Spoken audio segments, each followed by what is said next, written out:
விலைவாசி உயர்வு, மின்கட்டண உயர்வு, சொத்து வரி உயர்வு ஆகியவற்றை தடுக்க தவறிய திமுக அரசை கண்டித்து விழுப்புரம் நகராட்சி 9வது வார்டுக்குட்பட்ட வடக்கு தெருவில் அதிமுக சார்பில் தெருமுனை பிரச்சார கூட்டம் நேற்று மாலை நடைபெற்றது. கூட்டத்திற்கு நகரமன்ற கவுன்சிலர் வக்கீல் ராதிகா செந்தில் தலைமை தாங்கினார். நகர செயலாளர்கள் பசுபதி, ராமதாஸ், நகர துணை செயலாளர் வக்கீல் செந்தில் ஆகியோர் முன்னிலை வகித்தனர். மாநில செய்தி தொடர்பாளர் நிர்மலா பெரியசாமி, தலைமைக் கழக பேச்சாளர் ராஜகோபால் ஆகியோர் கலந்து கொண்டு சிறப்புரையாற்றினர். இக்கூட்டத்தில் மாவட்ட ஜெயலலிதா பேரவை இணைச் செயலாளர் செங்குட்டுவன், பேரவை பொருளாளர் ரகுநாதன், பொதுக்குழு உறுப்பினர் பன்னீர்செல்வம், மண்டல தகவல் தொழில்நுட்ப அணி துணை செயலாளர் ஜெகதீஸ்வரி சத்யராஜ், நகர அவைத்தலைவர் பால்ராஜ், மாவட்ட பிரதிநிதிகள் பாக்கியலட்சுமி, சிவன், முன்னாள் அரசு வக்கீல் சுபாஷ், முன்னாள் நகரமன்ற கவுன்சிலர்கள் வரதன், அபிராமன், பாலசுப்ரமணியம், வெங்கடபதி, ராஜ்குமார், வார்டு நிர்வாகிகள் கீதா ரத்தினம், ஹைதர் ஷெரீப், லியாகத் அலி, தியாகராஜன் உள்பட பலர் கலந்து கொண்டனர். 7 Green News செய்திகளுக்காக விழுப்புரம் மாவட்ட செய்தியாளர் எஸ். கலைக்குமார்.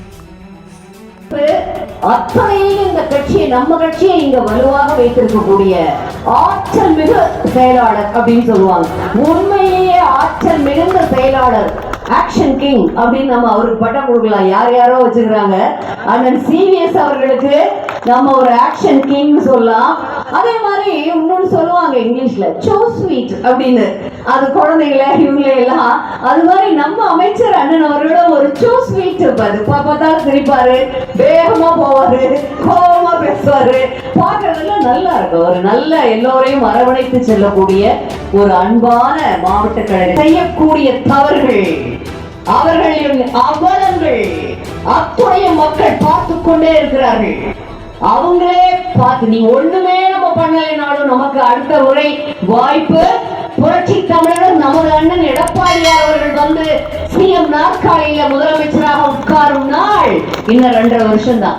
அதுவும் சீக்கிரம் கூட வரும்னு ஒரு பேச்சு இருக்கு. அது எவ்வளவு தூரம் உண்மை எனக்கு தெரியல. 2 தேர்தல்களும், சட்டமன்ற தேர்தலும் சரி, பாராளுமன்ற தேர்தலும் சரி, ஒரே வேளையில் வரும்னு ஒரு பேச்சு ஓடிட்டு இருக்குது. அப்படி வந்தா பரவாயில்ல, தமிழ்நாட்டுல நம்ம குழைச்சு போவோம். 2.5 வருடங்களில் 10 வருஷம் ஆட்சியில் இல்ல, 10 வருடங்கள் கழித்து, அதுவும் நமது மாண்புமிகு முதல்வர் இப்ப இருக்காரே ஸ்டாலின் அவர்கள் 40-50 வருடங்கள் தவம் இருந்து கடந்து இந்த முதலமைச்சர் நாற்காலியில் உட்கார்ந்தார். ஒருவேளை நல்லது பண்ணிடுவாரோ அப்படின்னு நம்ம பார்த்தோம். நான் டிஎம்கே காரன் இல்ல, அது எப்படி நல்லது பண்ணுவேன், அது எப்படி பண்ண முடியும்? மக்களை நினைப்படானாங்க. மக்களை நினைத்து மக்களுக்காக திட்டங்கள் போட்டு மக்களை பற்றி ஒரு அச்ச உணர்வோடு, பய உணர்வோடு எப்பொழுதும் மக்களுக்காக பணி செய்யக்கூடியவர்கள் அனைத்து இந்திய அண்ணா திராவிட முன்னேற்ற கழகம் தானே.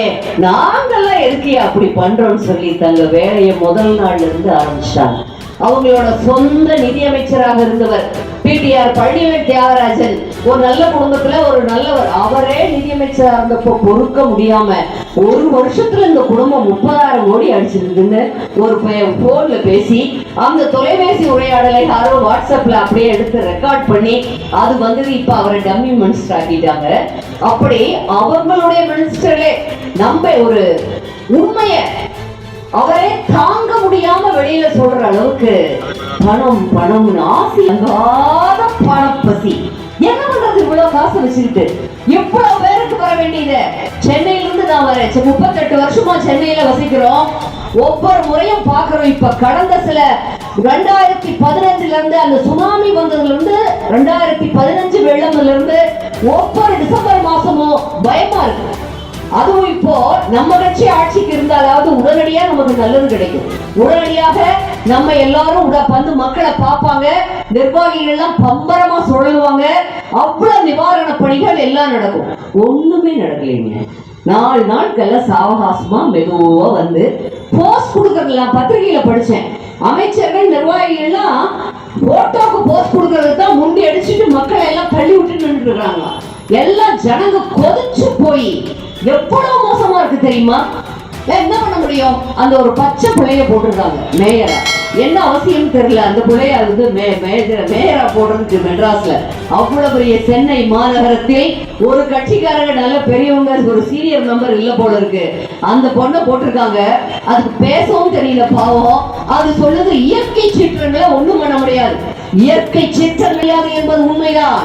ஆனால் வரப்போகிற இயற்கை சீற்றத்தை பற்றி வானிலை ஆய்வு மையம் சொல்லிக்கிட்டே இருந்தது. ஏதாவது நடவடிக்கை எடுத்தார்களா? ஒரு துச்சமாக நினைக்கிறேன்.